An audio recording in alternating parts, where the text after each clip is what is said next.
Hello everyone, my name is Crystal, just in case you're new here, and today I have my May wrap up for you guys.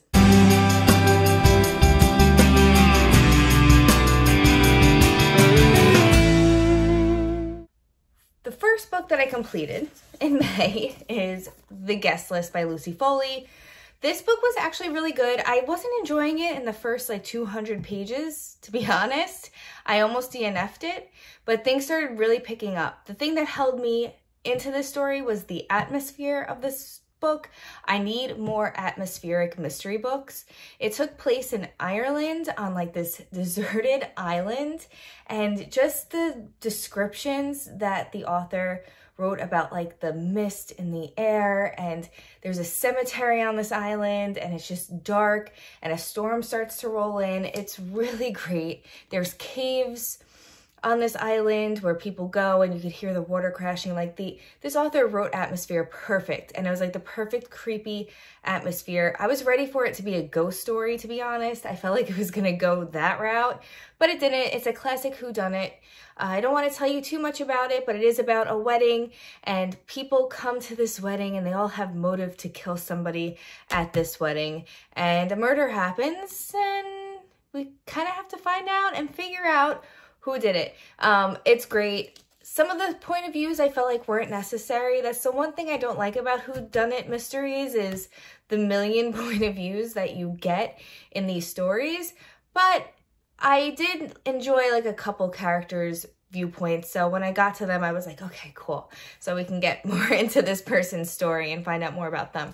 So I think it's a great murder mystery if you're looking for something different to read this summer. I want to say it's coming out the end of June now. I know that the release date got pushed because of everything that's going on in the world, but if you're looking for a good mystery thriller, definitely put it on your list if you haven't heard of it already. It's great, and what's better to read than a mystery thriller in the summer? Then the next book that I finished was The Nightmare Room by Chris Sorensen. This book I read on my Kindle because it's free on Kindle Unlimited, and it's the first book in the series. The second book I believe is called The Hungry Ones, but it was a great horror story. It was a ghost story, and I read it in the beginning of the month, so I don't remember much about it, but I really enjoyed the story, and it was about a father-son story, and also a haunted house. The main character inherits a family member's home that was in the family for years. I believe it was his dad's house, and his dad passed away, and him and his wife have to end up taking care of it. It's the point of view of the main character. He's an adult now, but he remembers as a kid this thing that this spirit that was in the house. It was enjoyable. I gave it a 4 out of 5 stars. I read it for Horror in 24, which was a quick 24-hour readathon that I did with my friend Marcy and Marcy Reads. We had a great time doing that, and we'll probably do another one of those in the future.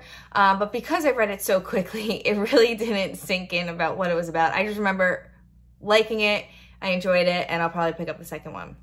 Then the next book that I finished is Rose Manor by Stephen King. This was our Constantly Reading book club pick for May. And this is another Stephen King book that I really enjoyed. I blurbed it a ton. I really enjoyed the main character, Rosie. I thought she was very relatable because I was in a abusive relationship in my younger years in my 20s, in my early 20s. So I definitely, not to the extent of what she experienced with her husband, but she is a battered wife married to a cop for 15 years, and the cop would just beat up on her. He'd rape her, he'd beat her, and she would just think how I'm just stuck here, I can't get out of this. And he would threaten her and say that if she can't get away and she can't call the cops because they're all brothers and they're all on his side, and his friends would come over and say lewd things towards her and try to rape her, and it was just awful things. Very bad portrayal of cops in here. Also, this is a growing story for Rosie, and finally she gets the courage to just up and leave him, and she left everything behind, no looking back, and she just got on a bus to wherever it was going to take her, and she started a new life. She ended up in a battered women's shelter where they protected her, showed her how to live her life, got her healed up and better because she had kidney damage from the times that he's kicked her in her back. He would numerously kick her in the back because punching her in the face would leave evidence, so he would hurt her in places that you didn't see, which was really terrible. So this book is super, super triggering. So if you have issues with domestic violence, rape, pretty much anything along those lines, just don't pick this up because it's Stephen King and he is very thorough with his descriptions of things. But I am very much past that point in my life that I was able to read this, and I really, really enjoyed it. I love the friendships that Rosie made throughout the story. This is a very underrated King book. I wouldn't say it's my favorite new book, but it probably would be a favorite if I finished the Dark Tower series, because this book is linked to the Dark Tower series. This photo right here of the bull, you could see it, that is linked to the Dark Tower series. It's the land of, what is it? The Land of Blood? I don't know. Like I said, I haven't finished the series, but if you know, you know what I'm talking about. So that is in here in like the middle of the story. I started like tabbing a lot of it because I was like, what is going on? And I want to refer back to it when I do read the Dark Tower series. Oh, the Temple of Blood. The Temple of Blood just came to me. So definitely, if you're looking for a Stephen King book, you've read the Dark Tower series and didn't know that this was linked to it, definitely pick this up. I enjoyed it. I gave it a 4 out of 5 stars because there were some points where I felt like it was just dragging and I was finding myself getting a little bored, but overall, really enjoyed this story, and I will probably revisit it one day in the future when I do read the Dark Tower series. Next book I finished was The Haunting at Ashbourne House by Darcy Coates. This story, I don't know what I did with the book. I own it, it's somewhere in here, but I don't know what I did with it because when I was done with it, I was done with it. I didn't really enjoy it. I've never read anything by Darcy Coates before. I know she writes a lot of haunting stories, like haunted house stories, ghost stories. She writes a lot of that, and I never really read her before, but she has so many books out, like so many. And a lot of them are free on Kindle Unlimited. So if you're looking for like a haunted house story, definitely check it out. I mean, she's got a slew of them on there. But I didn't really enjoy the Ashbourne House one. I've heard her other ones are great. Ashbourne House was kind of your basic ghost story, haunted house story. I felt like I was on Ghost Adventures. Like the apparitions that appeared were interesting and spooky, but the overall plot and the story just kind of fell flat for me. So I gave that a 3 out of 5 stars. I don't really like rating things lower than a 2 unless I DNF it. Like if I enjoyed some of it, but I end up DNFing it, that's a 2. And a 1 is like, did not finish at all. And the next book that I finished is Bunny by Mona Awad. And now this was our Bunny read with Rain over at Brews and Binds. She hosted a read along for this book, and we had a great time doing a live show discussing this book and getting everyone's like opinions on it, on like what it's about. Like I still don't know what I read. This was the weirdest book that I've ever read, but also discussing it with my friends, I like it a lot. Like when you first finish this book, you're almost like, what did I just read? Like, what was that story? Oh my goodness. Like I need to go back and reread it, or just, I kind of like threw it when I was done. I was like, okay, what was that? So if you read this, you know what I'm talking about. I don't even know how to describe it. It's kind of like, this is what we've been saying in our group, Mean Girls meets The Craft, kind of, and it's very like 90s-esque, like TV show-ish. You kind of get like it's a dark academia story, so it takes place in a college. It is cultish. So there are these girls, they call them the bunnies. And then there's this girl, Samantha. She's kind of like a Lydia Dietz kind of character where she's an outcast. She's an introvert. She wears all black all the time and black lace, and she's just very like, woe is me, into art, into writing. And these bunnies ask her to be a part of their group, basically. And she gets to they invite her to like this party called a smut salon. So I'm assuming it's like a sorority meeting of some sort. And now I picture the bunnies as the girls from Mean Girls. Like I see pink and fluff and like peppiness, like cheerleaders, like weird. They invite her to this smut salon thing, and they do some type of weird ritual, and they start turning bunnies into men, but they like don't have certain body parts. It's very interesting, but they like turn them into like men that are like of use to them, kind of. Really strange storyline. That's pretty much all I can tell you about it. But at the same time, there's so many different like perceptions of this story. So I highly recommend it. I did at first rate it a 3 because I was so weirded out by the story, especially how it ended. It was just so open-ended that I gave it a 3. But talking about it with my friends and really deep diving and discussing it, I want more stories like this.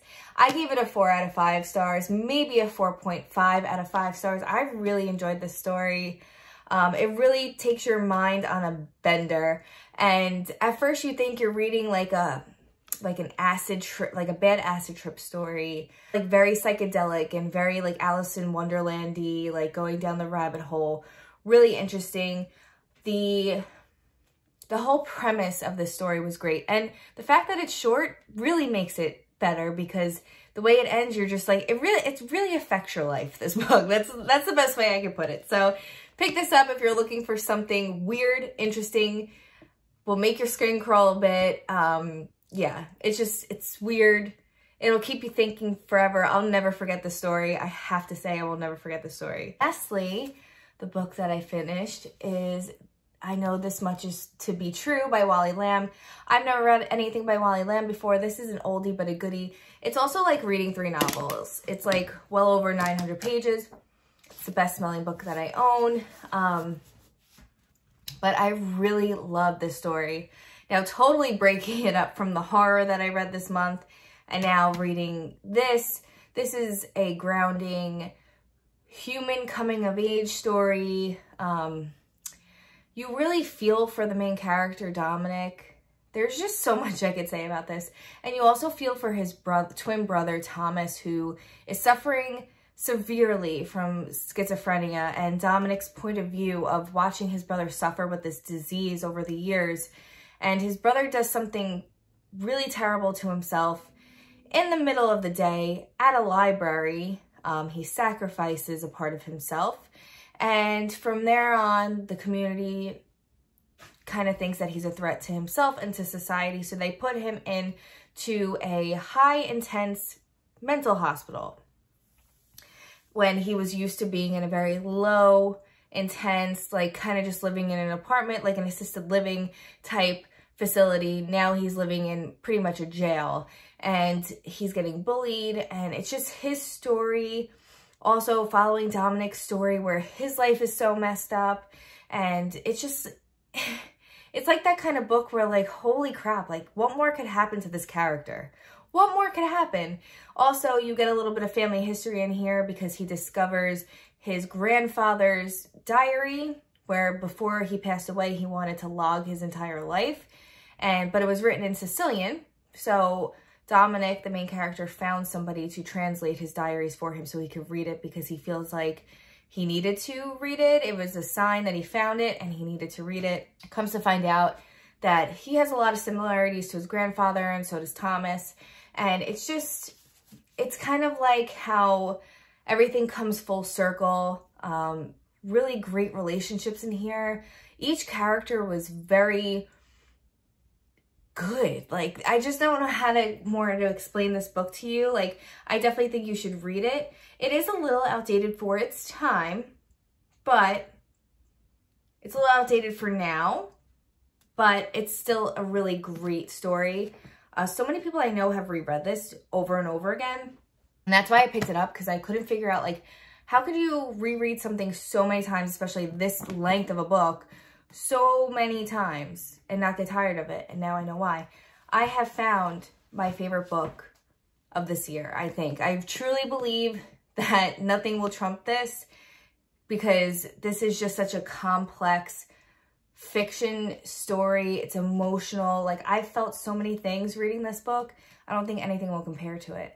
I really, really enjoyed it. So if you've read any other Wally Lamb books, let me know. They did turn this into a TV show, so I plan on reading it hopefully sometime soon. I know Mark Ruffalo plays the twin brother, so I find that really interesting because I love Mark Ruffalo.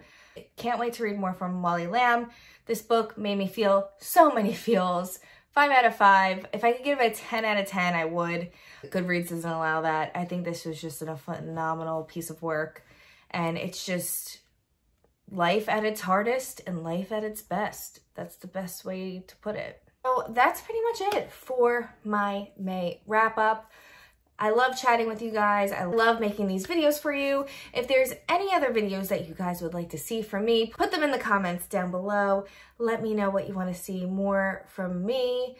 But that's pretty much it. That's all I have for my May wrap up. This book was like reading 3 novels in one, like I said, so I didn't get to read many quantities of books this month, but I definitely read really great quality books this month, and I'm really happy that I read the books that I read. So on that note, that is all I have for you guys today. And if you want to see more wrap-up videos from me, please just like and subscribe down below, and I'll be talking to you guys soon. Bye!